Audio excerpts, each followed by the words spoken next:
नृजाति केंद्रितावाद वह भावना है जिसमें व्यक्ति किसी संस्कृति को अपने सांस्कृतिक मानदंडों से परखता है। अर्थात ऐसी प्रवृत्ति जिसमें व्यक्ति अपने समूह, जाति, प्रजाति, समाज अथवा संस्कृति को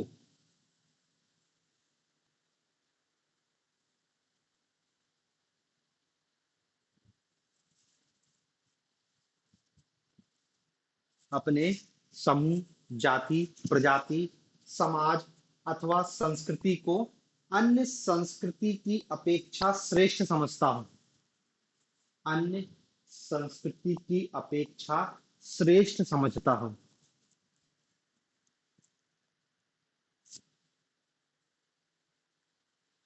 तथा दूसरों के प्रति या दूसरी संस्कृतियों के प्रति घृणा, द्वेष, उदासीनता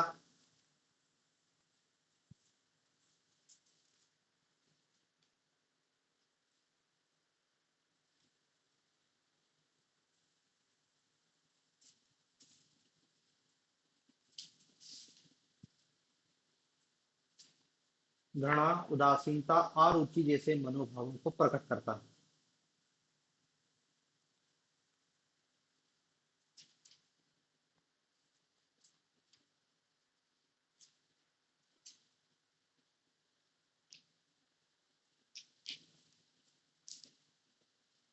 ठीक है ना।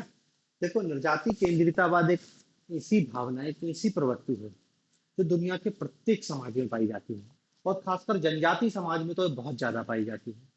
इसमें क्या होता है कि हम दूसरी संस्कृति का मूल्यांकन अपने सांस्कृतिक मानदंडों के आधार पर करते हैं, और जब अपने सांस्कृतिक मानदंडों के आधार पर करेंगे तो दूसरी संस्कृति अपने आप हमसे नीची साबित हो जाएगी।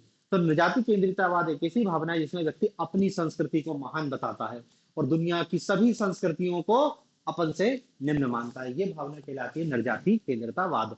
और पहले बताया क्या है, ये दुनिया के हर समाज में और लगभग हर व्यक्ति में पाई जाती है। क्यों पाई जाती है? क्योंकि व्यक्ति दूसरे की संस्कृति का मूल्यांकन अपने मानदंडों के हिसाब से करता है कि खुद के जो सांस्कृतिक मानदंड है, खुद की जैसी संस्कृति है उसके हिसाब से दूसरी संस्कृति का मूल्यांकन करता है। इसलिए हम कह देते हैं कि पश्चिमी संस्कृति खराब है, भारतीय संस्कृति अच्छी है। भारतीय संस्कृति में शराब पीना उन्हें का अच्छी बात नहीं माना जाता। पश्चिमी संस्कृति में तो शराब बहुत कॉमन है। वहां पे महिला पी रही, घर में बैठ के पी रहे, कोई भी फंक्शन हो रहा है वहां तो मंद, उनके जो चर्च में भी शराब कर। लेकिन हम जब उसको देखते हैं तो बोलते हैं कि ये तो खराब लोग, ये संस्कृति खराब है, पश्चिमी संस्कृति खराब संस्कृति है। तो जब आप अपनी संस्कृति को महान बताते हो और दूसरे की संस्कृति को निम्न बताते हो, ये भावना कहलाती है नरजाति केंद्रितावाद, इथनोसेंट्रलिज्म। और लगभग लगभग ये हर समाज में हमको देखने को मिलती है। और इस इथनोसेंट्रलिज्म के बहुत सारे लाभ भी हैं, बहुत सारे हानि भी हैं। भाई, इथनोसेंट्रलिज्म से होता क्या है कि समुदाय में एकता बनी रहती है। अब अपनी संस्कृति को तुम महान मान रहे हो तो अपनी संस्कृति के प्रति वफादार बने रहोगे, अपनी संस्कृति एकता में वृद्धि होगी और राष्ट्रवाद की भावना दृढ़ होगी। ठीक है ना। भारत का राष्ट्रीय आंदोलन भी तो इथनोसेंट्रलिज्म से ही है कि भारतीय संस्कृति एक महान संस्कृति हो, पश्चिमी संस्कृति बहुत निम्न है। तो वो क्यों बनाई गई थी? ताकि लोगों में एकता हो, भारत में राष्ट्रवाद की भावना पैदा हो। लेकिन इसके कुछ नकारात्मक परिणाम भी होते हैं। इससे क्या होता है कि समाज में परिवर्तन लाना फिर कठिन हो जाता है। समाज में रूढ़िवादिता और कट्टरवादिता बढ़ती है। ठीक है ना। तो इतना डिटेल में नहीं जाना अपन को, बस आपको पता होना चाहिए कि निर्जाति केंद्रितावाद क्या होता है। तो यदि 3 नंबर में पूछ लिया गया तो आसानी से बता दोगे, यदि 50 शब्दों में पूछ ले तो भी इसको आसानी से एलेबरेट कर देना, इसके नेगेटिव और पॉजिटिव पॉइंट को। अब इसके विपरीत एक अवधारणा होती है जिसको कहते हैं विदेश केंद्रिता। विदेश केंद्रिता, जीनोसेंट्रोनिज्म।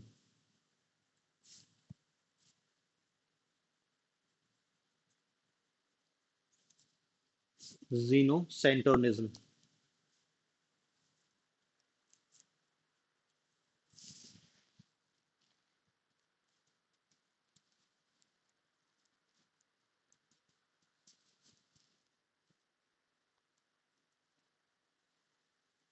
देखो, ऐसी भावना या ऐसी प्रवृत्ति जिसके आधार पर,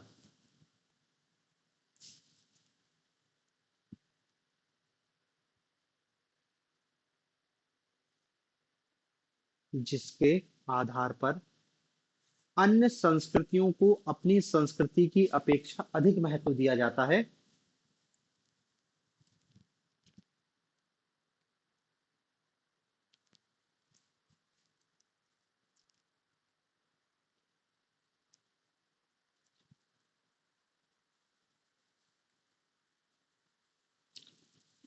अन्य संस्कृति को अपनी संस्कृति की अपेक्षा अधिक महत्व दिया जाता है, और स्व संस्कृति के प्रति हीन भावना घर कर जाती है। और स्व संस्कृति के प्रति मतलब खुद की संस्कृति के प्रति हीन भावना घर कर जाती है।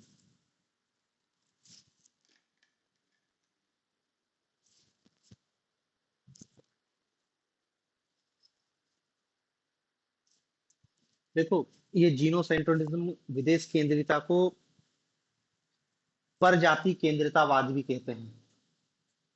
परजाति केंद्रीयतावाद भी कहते हैं। और जीनोसेंट्रिज्म एक्स से भी इसकी स्पेलिंग XENO,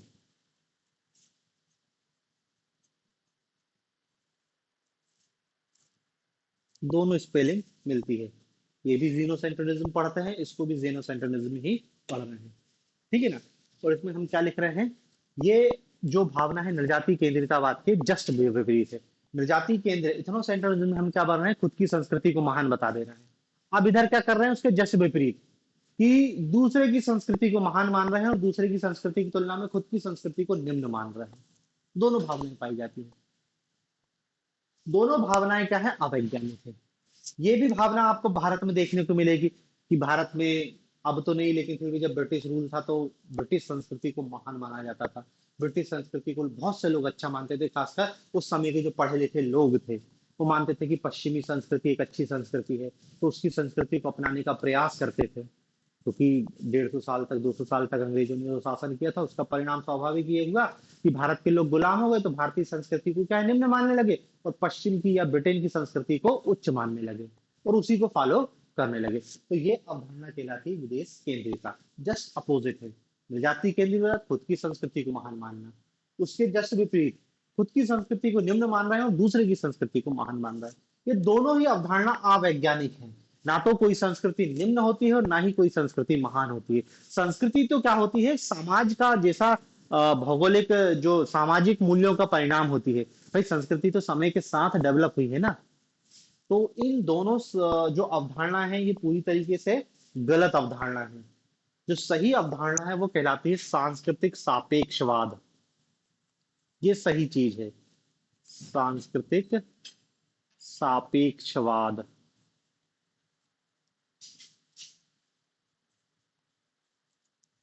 कल्चरल रिलेटिविज्म।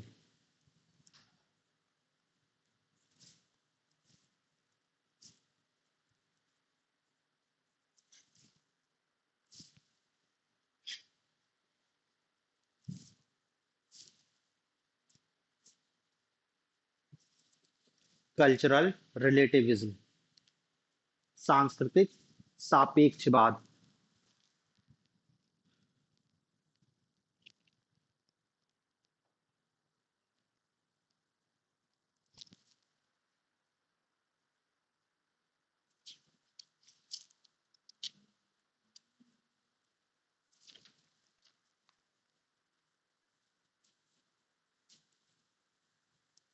देखो, जब किसी संस्कृति को उसी संस्कृति के मानदंडों तथा आदर्शों में देखने का प्रयास किया जाता है, जब किसी संस्कृति को उसी संस्कृति के मानदंडों तथा आदर्शों में देखने का प्रयास किया जाता है,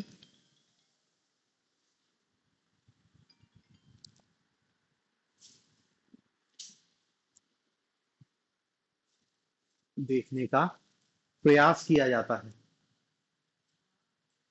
तो उसे सांस्कृतिक सापेक्षवाद कहते हैं।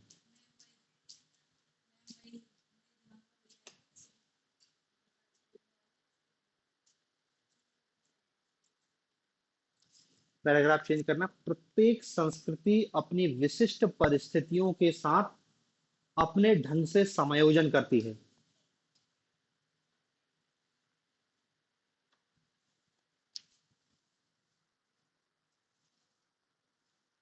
प्रत्येक संस्कृति अपनी विशिष्ट परिस्थितियों के साथ अपने ढंग से समायोजन करती है।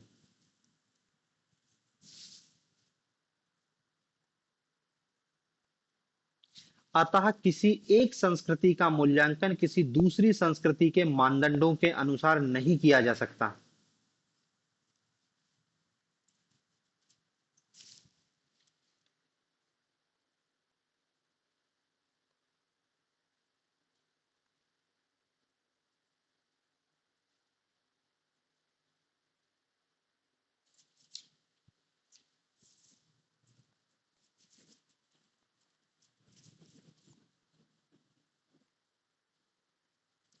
अतः किसी एक संस्कृति का मूल्यांकन किसी दूसरी संस्कृति के मानदंडों के अनुसार नहीं किया जा सकता।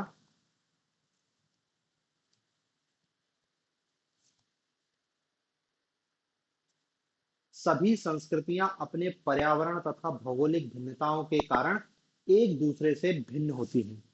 सभी संस्कृतियां अपने पर्यावरण तथा भौगोलिक भिन्नताओं के कारण एक दूसरे से भिन्न होती हैं, अतः उन्हें उसी परिप्रेक्ष्य में देखा जाना चाहिए। अतः उन्हें उसी परिप्रेक्ष्य में देखा जाना चाहिए।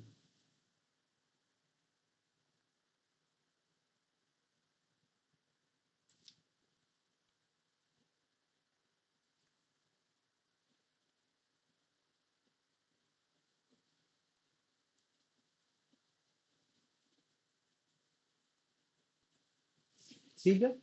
सांस्कृतिक सापेक्षवाद, प्रत्येक संस्कृति दरअसल क्या है, वहां का जो पर्यावरण है, वहां की जो भौगोलिक दशाएं हैं, उनके कारण वहां पे भिन्नताएं होती है, इसलिए अलग अलग संस्कृति हमको अलग अलग दिखाई देती है। भारत की संस्कृति अलग है, पश्चिम की संस्कृति अलग है। और ऐसा नहीं कि भारत की संस्कृति, भारत में भी हमको सांस्कृतिक भिन्नताएं दिखाई देती हैं। पहाड़ी इलाकों की संस्कृति अलग है, समुद्र तट इलाकों की संस्कृति अलग है, मैदानी भागों की संस्कृति अलग है। अब गलती क्या हो जाती है कि हम जब उसकी संस्कृति को देखते हैं और उस संस्कृति के मूल्यों का मूल्यांकन अपने हिसाब से करने लगते हैं कि हमारे यहाँ तो उन्होंने कहा कि नहा धो के पूजा की जाती है। अब कोई एक ऐसा जगह है जहाँ पर डेजर्ट है, पानी नहीं होता है, नहाने का वहां पे कोई कॉन्सेप्ट ही नहीं है, नहाने की जरूरत नहीं है। अब हम उसको क्या बोलेंगे, तो घिने लोग हैं क्योंकि नहाते नहीं है रोज, हम तो दिन में तो 2 बार नहाते हैं। तो वही तुम गर्म इलाकों में रह रहे हो, कोई बर्फीले इलाकों में रह रहा है, वहां तो नहाने का कालम ही नहीं है, रोज नहाएगा तो मर जाएगा। तो इसे क्या है ना कि किसी भी संस्कृति के जो मानदंड और मूल्य हैं, वो वहां की परिस्थितियों के अनुसार समायोजन करते हैं और तब जाके वो विकसित होते हैं, क्योंकि व्यक्ति को सरवाइव करना है। तो जब आप किसी संस्कृति के व्यवहारों का मूल्यांकन कर रहे हो तो पहले उस संस्कृति को समझो, तब जाके अपना निर्णय लो। लेकिन साधारणता क्या होता है कि हम अपने मूल्यों के हिसाब से दूसरे मूल्यों को तोलने लगते हैं और उनको तत्काल खारिज कर देते हैं। तो या तो हम इधर होते हैं या इधर होते हैं, जबकि होना कहाँ चाहिए, इधर। किसी भी संस्कृति, मतलब अब जब पश्चिम का कोई व्यक्ति मिल रहा है आपसे और आप उसको देख रहे हो तो आप इधर इधर हो जाओगे। सांस्कृतिक सापेक्षवाद, कोई संस्कृति महान और कोई संस्कृति, या कोई संस्कृति अच्छी है और कोई संस्कृति बुरी नहीं होती। हो सकता भारतीय संस्कृति आपके लिए अच्छी हो लेकिन किसी दूसरे के लिए वो हानिकारक हो सकती है, या हो सकता पश्चिमी संस्कृति आपको बुरी लगे लेकिन उनके लिए वो लाभदायक। तो प्रत्येक संस्कृति के जो मूल्य हैं वो अपनी उपज के हिसाब से पैदा होते हैं, आप इस आधार पर उनको खारिज नहीं कर सकते। मतलब सांस्कृतिक सापेक्षवाद ये बताता है कि कोई भी संस्कृति अच्छी या बुरी नहीं होती, बल्कि संस्कृति अच्छा या बुरा एक सापेक्षतावादी दृष्टिकोण है। नीचे लिख लेना, अर्थात कोई संस्कृति अच्छी बुरी नहीं होती, संस्कृति की श्रेष्ठता एक सापेक्षवादी दृष्टिकोण है।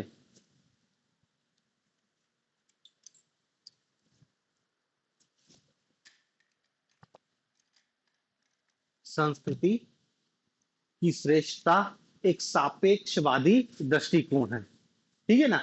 ये सबसे महत्वपूर्ण है सांस्कृतिक सापेक्षवाद। अभी देखो भारत की संस्कृति पढ़ेंगे अपन और भारतीय संस्कृति की महानता को देखेंगे, तब भी आपके दिमाग में यही होना चाहिए कि हम भारत में रह रहे हैं इसलिए भारतीय संस्कृति को महान कह रहे हैं। लेकिन इसका मतलब ये नहीं है कि पूरी दुनिया में सबसे महान भारतीय संस्कृति है। भाई भारत के लोगों के लिए हो सकता है ये संस्कृति महान, लेकिन किसी दूसरे देश के लिए ये नहीं, उनकी संस्कृति उनके लिए महान है। तो संस्कृति की महानता एक सापेक्षतावादी दृष्टिकोण है, ये चीज समझाने की कोशिश कर रहा है। तो ये यदि व्यक्ति के दिमाग में आ जाएगा तो फिर ये लड़ाई झगड़े का काल भी खत्म हो जाएगा, क्योंकि प्रत्येक व्यक्ति अपनी संस्कृति को महान बना रहा है। मतलब तुम जाति केंद्रितावाद से ग्रसित हो, या तुमको अपनी संस्कृति बुरी लग रही है तो भी तुम विदेश किसी दूसरे की संस्कृति अच्छी लग रही है तो भी तुम इससे ग्रसित हो। जबकि आप ये जानो कि कोई भी संस्कृति महान नहीं होती, अच्छी बुरी नहीं होती, सापेक्षिक होती है बस। सांस्कृतिक सापेक्षवाद यही चीज आपको बता रही है।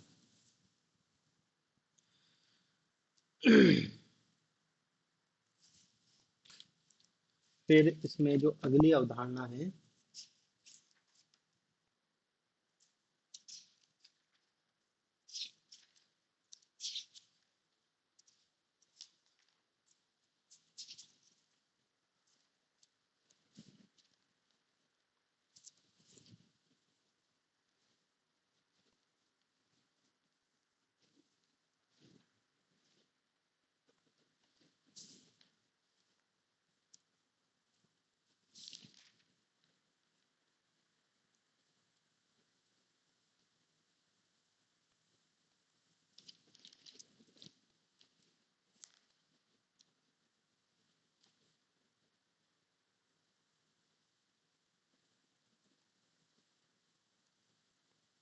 अगला लिखना सांस्कृतिक समाकृतियां।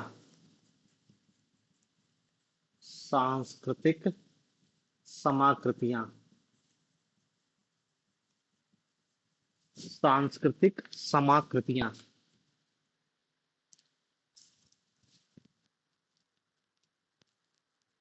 देखो किसी भी संस्कृति के भीतर कई उप संस्कृतियां होती हैं।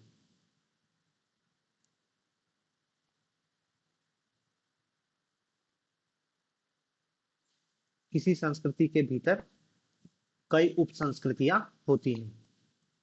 ये सभी मिलकर एक एकीकृत प्रतिमान का निर्माण करती हैं, जिसे सांस्कृतिक समाकृतियां कहते हैं।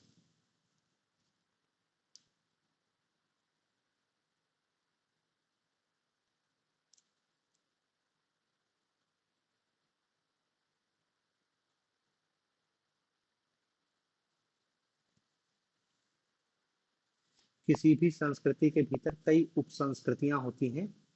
ये सभी मिलकर एक एकीकृत प्रतिमान का निर्माण करती हैं।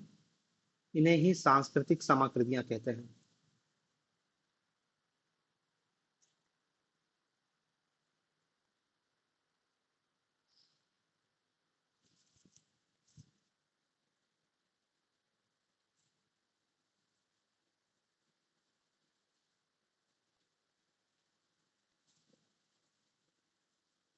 ठीक है, अगला लिखना सांस्कृतिक प्राधान्य।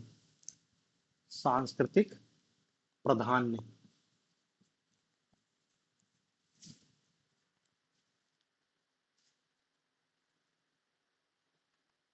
देखो सभी समाजों में प्रभु वर्ग या समूह का संस्कृति,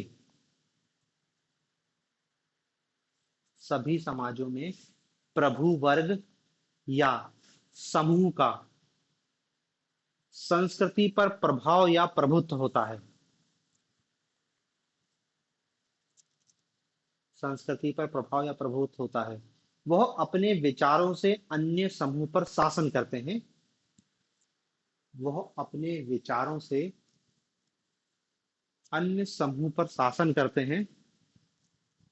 अन्य समूह पर शासन करते हैं जिसे अन्य समूह स्वीकार करते हैं।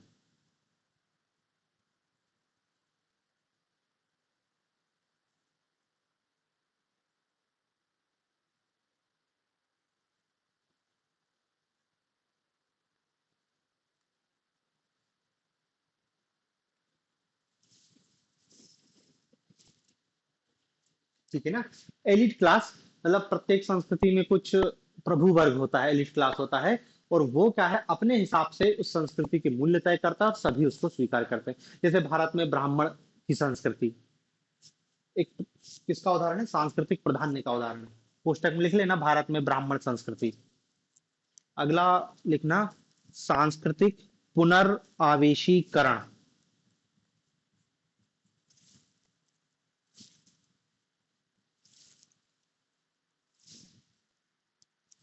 पुनरावेशीकरण,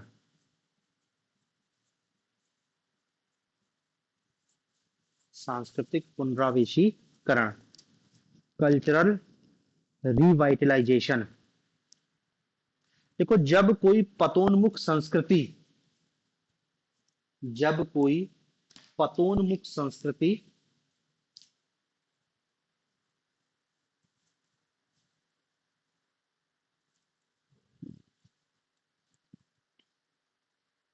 अपने पुराने सांस्कृतिक प्रतीक चिन्हों को, जब कोई पतोन्मुख संस्कृति अपने पुराने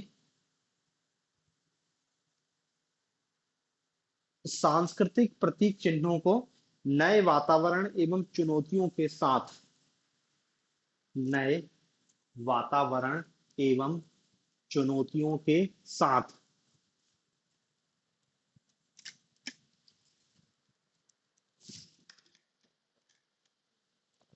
नए वातावरण एवं चुनौतियों के साथ पुनर्परिभाषित या व्याख्या करती है।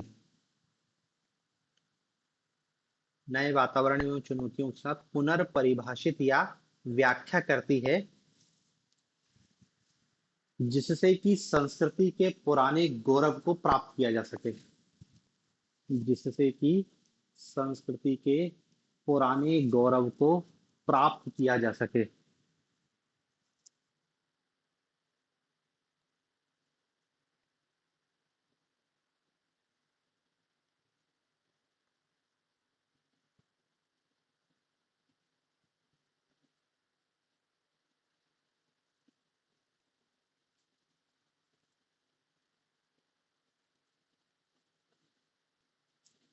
ठीक है ना, तो उसे सांस्कृतिक पुनराविष्कीकरण कहते हैं।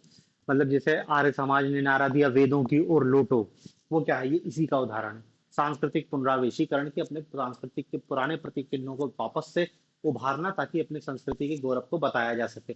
पुस्तक में लिख लेना, जैसे आर्य समाज का वेदों की ओर लौटो का नारा। फिर अगला लिखना, इसमें पुनरावेशीकरण हो गया।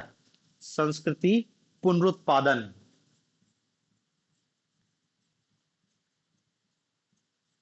संस्कृति पुनरुत्पादन, कल्चरल रिप्रोडक्शन।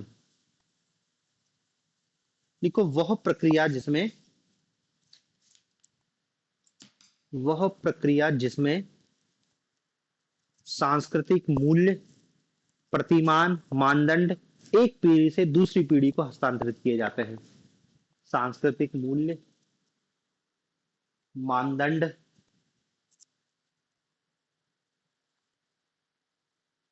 प्रतिमान आदि एक पीढ़ी से दूसरी पीढ़ी को हस्तांतरित किए जाते हैं।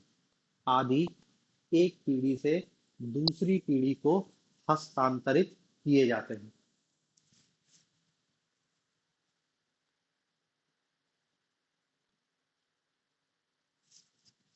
ठीक है ना, और इसी से फिर संस्कृति बनी रहती है हमेशा। अगली अवधारणा लिखना, सांस्कृतिक समानांतर। सांस्कृतिक समानांतर। देखो, प्रत्येक संस्कृति का अपना भौगोलिक क्षेत्र होता है, कल्चरल एरिया कहते हैं उसको। प्रत्येक संस्कृति का अपना एक भौगोलिक क्षेत्र होता है,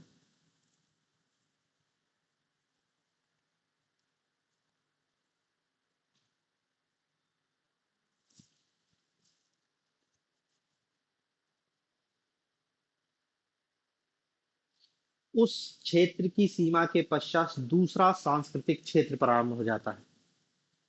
उस क्षेत्र की सीमा के पश्चात दूसरा सांस्कृतिक क्षेत्र प्रारंभ हो जाता है।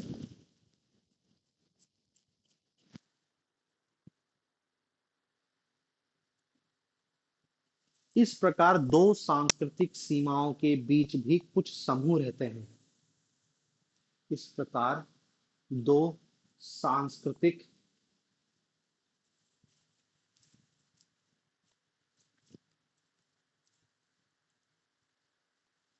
सीमाओं के बीच भी कुछ समूह रहते हैं जिनके जीवन पर दोनों संस्कृतियों का समान प्रभाव पड़ता है। जिनके जीवन पर दोनों संस्कृतियों का समान प्रभाव पड़ता है।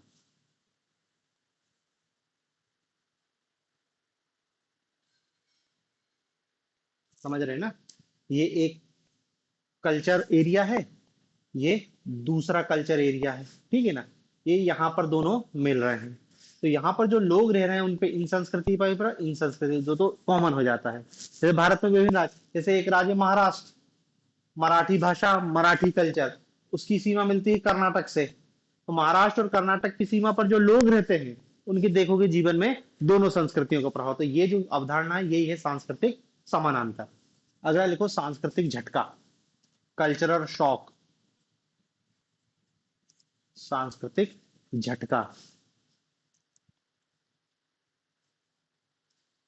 देखो जब कोई स्वयं को किसी ऐसे सांस्कृतिक समूह के बीच पाता है, जब कोई स्वयं को किसी ऐसे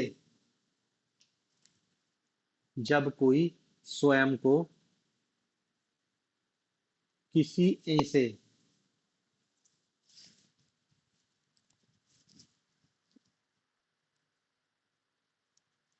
सांस्कृतिक समूह के बीच पाता है, सांस्कृतिक समूह के बीच पाता है जिसके मूल्य प्रतिमान व्यवहार आदि उस व्यक्ति के विचार या व्यवहार से बिल्कुल विपरीत होते हैं। जिसके मूल्य प्रतिमान व्यवहार आदि उस व्यक्ति के विचार या व्यवहार से बिल्कुल विपरीत होते हैं, ऐसी स्थिति को सांस्कृतिक झटका, कल्चरल शॉक कहते हैं। ऐसी स्थिति को सांस्कृतिक झटका, कल्चरल शॉक कहते हैं।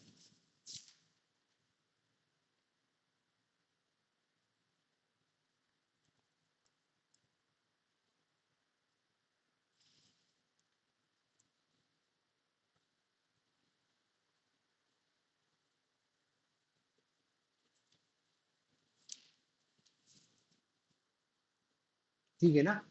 आप किसी ऐसे सांस्कृतिक माहौल में चले गए जो बिल्कुल आपके विपरीत है।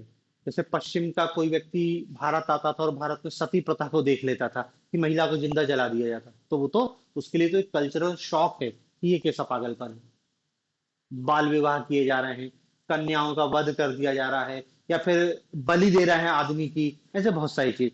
कोई शाकाहारी व्यक्ति है, वो यदि मांसाहारी इलाके में पहुंच जाए, वो मार्केट में पहुंच जाए, तो वो उसको झटका लगेगा। तो यही कहलाता है सांस्कृतिक झटका।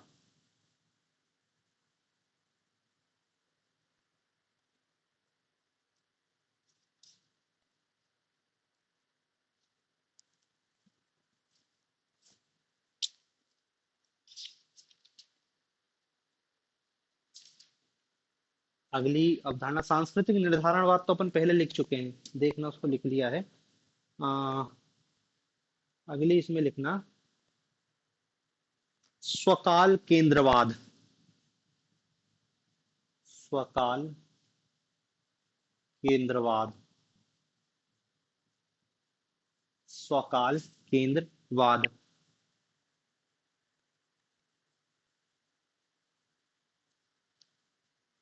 टेम्पोरोसेंट्रिज्म, देखो यह वह भावना है जिसमें कोई व्यक्ति अपने जीवन के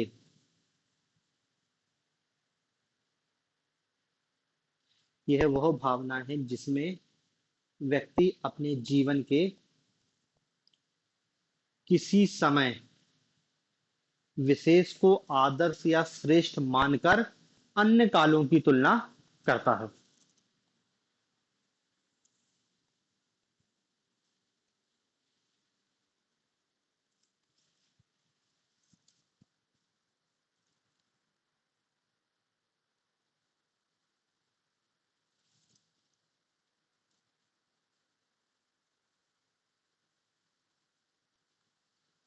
अन्य कालों की तुलना करता है। यह भावना सामान्यतः वृद्धों में पाई जाती है।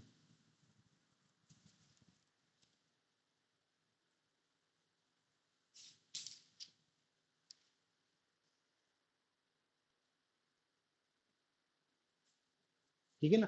मतलब देखो ये भी एक भावना है, क्या है, प्रत्येक व्यक्ति अपने जीवन के किसी एक हिस्से को स्वर्णकाल मानता है, गोल्डन पीरियड, और जीवन भर उसी को याद करते रहता है। बुड्ढों में खासकर ये चाहिए जाती है, बुजुर्ग लोग, क्योंकि उनका तो सारा जीवन हो चुका रहता है, सब कुछ अच्छे, बुढ़ापे में तो कुछ अच्छा होना नहीं है। तो फिर वो ऐसी बात कहते हैं कि भाई हमारे जमाने में ऐसा होता था। या फिर कोई व्यक्ति है वो अपने स्कूल लाइफ को याद करता है, कोई कॉलेज लाइफ को याद कर रहा है, तो वो क्या मानता है कि वही मेरे जीवन का श्रेष्ठ समय है।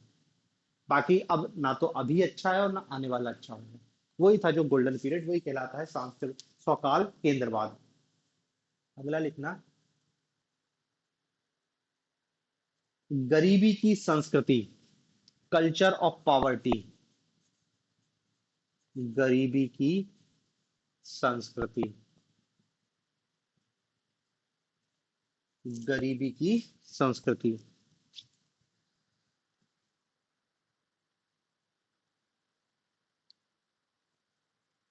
देखो कुछ समूह ऐसे हैं जिनके लिए गरीबी कोई समस्या नहीं होती।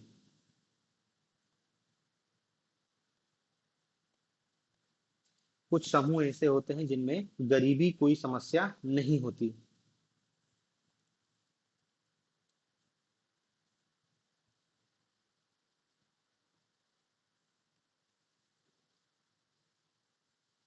बल्कि वह ऐसे ऐसे व्यवहार और रीति रिवाज विकसित कर लेते हैं।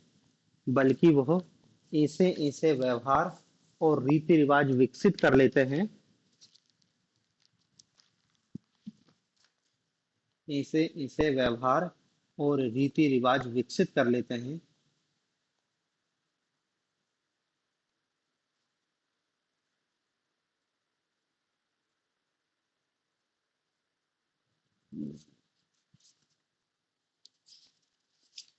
जिससे वह दरिद्रता में ही मजे लेने लगते हैं।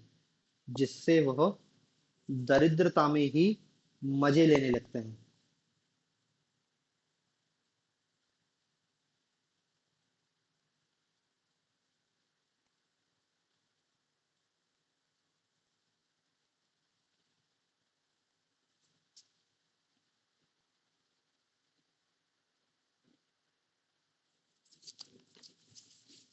मजे लेने लगते हैं। मतलब ये दरअसल क्या है ना कि अ, गरीबी की संस्कृति की एक जीवन शैली है। गरीबी गरीबी एक जीवन शैली है। पीढ़ी दर पीढ़ी वो उसी जीवन शैली को अपना रहे हैं, तो अब उसको वो छोड़ना नहीं चाहते हैं। भाई उनकी भी वो संस्कृति हो गई ना। तो अब भले उनको जीवन में आगे बढ़ने का अवसर मिलता है, उसके बाद भी वो आगे नहीं बढ़ेंगे। क्यों? क्योंकि वही अपनी संस्कृति और जो मूल्य है, प्रथाएं हैं, परंपरा, उसको बनाए रखने का प्रयास करेंगे, उसमें वो सुरक्षित महसूस करते हैं। तो संपन्नता के अवसर होने पर भी उसका लाभ नहीं उठाते। इसे ही गरीबों की संस्कृति या गरीबों कल्चर ऑफ पॉवर्टी कहते हैं।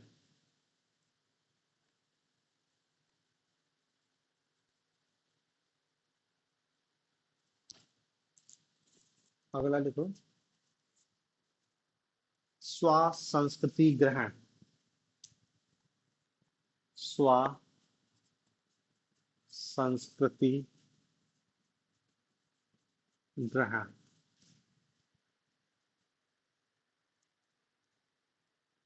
देखो किसी व्यक्ति द्वारा अपनी ही संस्कृति के सभी तत्वों के आंतरीकरण की प्रक्रिया।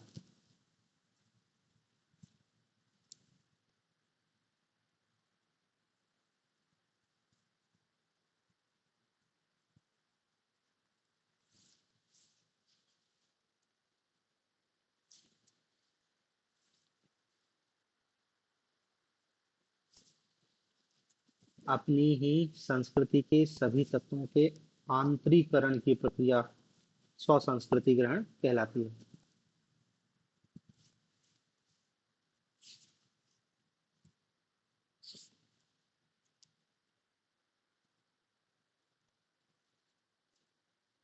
फिर अगला शब्द लिखना, निहि संस्कृत निसंस्कृतिकरण। निसंस्कृतिकरण।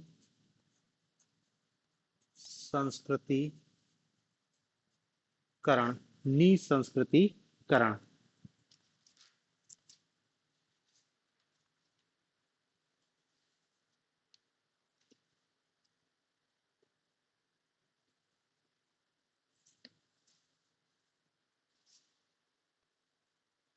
देखो, किसी समूह को जब समाज से लंबे समय तक अलग कर दिया जाता है, किसी समूह को जब समाज से लंबे समय तक अलग कर दिया जाता है,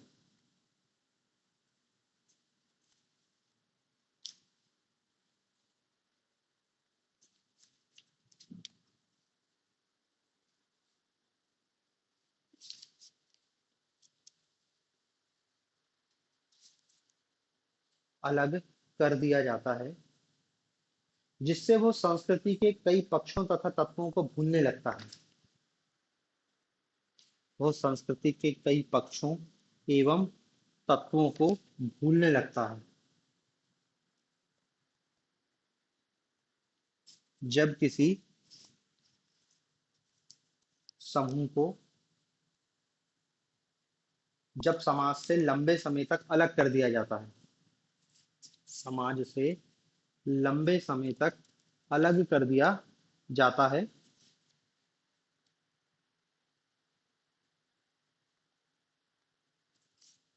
तो वह संस्कृति के कई पक्ष तथा तत्वों को भूलने लगता है। कई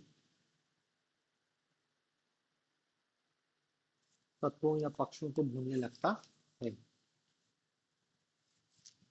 ठीक है, तो वो ये निसंस्कृतिकरण, डिसकल्चरेशन है वो। क्या है ये? डिसकल्चरेशन। ठीक है। अगली अवधारणा लिखना, विसंस्कृतिकरण। विसंस्कृतिकरण, डीकल्चराइजेशन, डीकल्चरेशन। मतलब देखो, निसंस अच्छा लिख लो पहले, विसंस्कृतिकरण क्या है?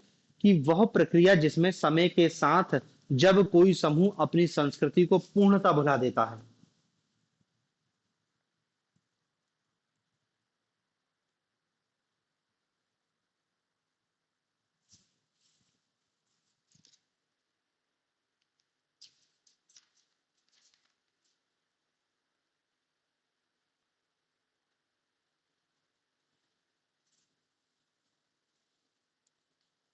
अपनी संस्कृति को पूर्णतः भुला देता है, विसंस्कृतिकरण कहते हैं।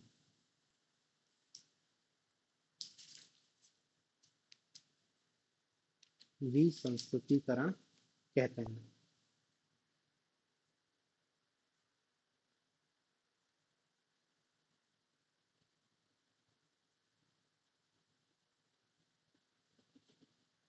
मतलब देखो, निसंस्कृतिकरण में क्या है कि कोई व्यक्ति या समूह अलग हो गया है। जैसे कोई व्यक्ति को 20 साल की उम्र कैद हो गई है। अब जब वो 20 साल बाद निकल के आएगा, तो 20 साल में अपनी संस्कृति के हो सकता है बहुत सारे तत्वों और पक्षों को भूल चुका होगा वो। उसके लिए शब्द यूज करते हैं निसंस्कृतिकरण। इसके विपरीत क्या है? विसंस्कृतिकरण, जिसमें कोई समूह ही अपनी संस्कृति को भूल जाता है। जैसे भारत से बाहर जाके कोई समुदाय ही चला गया, या आक्रमण हुआ और वो समुदाय उठ के दूसरी जगह चला गया, तो अपनी संस्कृति के कुछ बहुत सारे तत्वों को वो भूल जाएगा। तो उसके लिए हम विसंस्कृतिकरण शब्द का उपयोग करते हैं। अगला शब्द लिखना, सांस्कृतिक भौतिकवाद। सांस्कृतिक भौतिकवाद।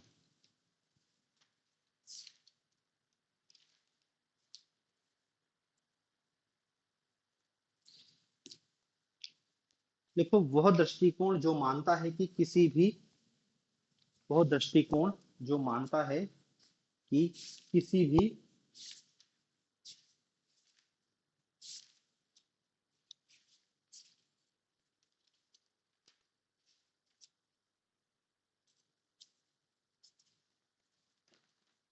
जो ये मानता है कि किसी भी संस्कृति के विकास की व्याख्या वहां की भौतिक दशाओं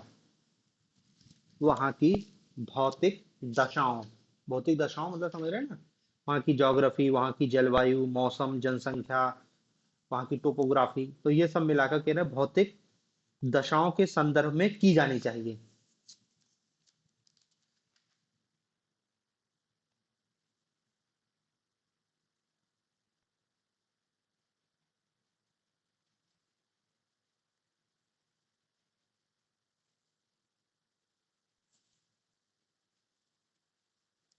भौतिक दशाएं ही संस्कृति की निर्धारक होती हैं।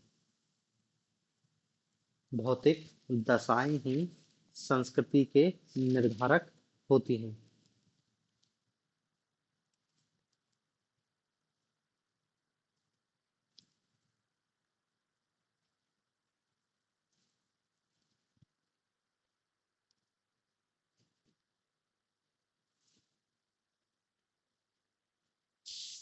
ठीक है ना।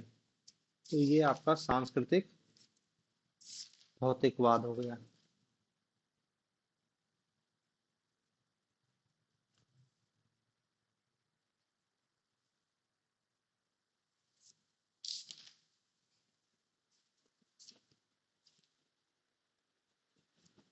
ठीक है ना। तो देखो लगभग लगभग अपन ने संस्कृति के सभी पक्षों को देख लिया है, सारी अवधारणाओं को देख लिया। अब और छोटी छोटी अवधारणा वो तो नाम से समझ आएगी, सांस्कृतिक कट्टरता, सांस्कृतिक उदारवाद, सांस्कृतिक सम्मिश्रण। तो वो जैसा नाम है ना कि कट्टरता है तो ये कोई अपनी संस्कृति को छोड़ ही नहीं रहा, उसमें परिवर्तन, कट्टरता। उदारता है दूसरी संस्कृति समाहित, सम्मिश्रण है सांस्कृतिक संघर्ष है कि दो संस्कृतियां मिल रही हैं। तो वो सब शब्दों के आधार पे ही है। ठीक है। तो देखो ये संस्कृति से संबंधित सारी शब्दावलियां हो गई, सभ्यता और संस्कृति वाला चैप्टर अपना कंप्लीट होता है। अब देखो इसमें क्या है, इस चैप्टर में अपन ने जो भी पढ़ा है, संस्कृति, संस्कृति की परिभाषा, संस्कृति की विशेषताएं, संस्कृति के प्रकार, ठीक है ना, भौतिक और अभौतिक संस्कृति में अंतर, फिर संस्कृति की अवस्थाएं, फिर संस्कृति का मानव जीवन पर क्या प्रभाव पड़ता है, फिर हमने सभ्यता को पढ़ा, तो फिर सभ्यता और संस्कृति में क्या संबंध है, क्या अंतर है, इसको भी हमने पढ़ा। ठीक है ना। बाकी ये जो हमने दो दो लाइन की अवधारणाएं लिखी है ना, ये तो बस आपके समझने के लिए है कि कभी 3 नंबर में पूछ ले कि अवधारणा क्या है, या 5 नंबर में पूछ ले। बाकी मेन वो चीज है, पहले उसको पढ़ना। ठीक है ना। ये तो बस एक सरसरी निगाह से पढ़ने के लिए कि समझ आ जाए, याद नहीं करना है इसको, एक बार पढ़ लेना, समझ लेना, और फिर अपने शब्दों में यदि पेपर में आएगा तो लिख देना कि भैया पर संस्कृति ग्रहण क्या होती है, फिर स्व संस्कृतिकरण क्या होती है। मेन अपना वो टॉपिक है, क्योंकि अभी देखो सिलेबस इसी बार चेंज हुआ, तो ज्यादातर संभावना है कि सीधे सीधे क्वेश्चन ही आएगा कि संस्कृति और सभ्यता में अंतर बताओ, संस्कृति की विशेषताएं बताओ, भौतिक और अभौतिक संस्कृति में अंतर बताओ। सिंपल क्वेश्चन ही आएगा। ठीक है ना। लेकिन अपन ने लिखने के हिसाब से पूरा लिख लिया है। ठीक है। तो अब इसमें जो भारतीय संस्कृति है उसको अपन कल देखेंगे।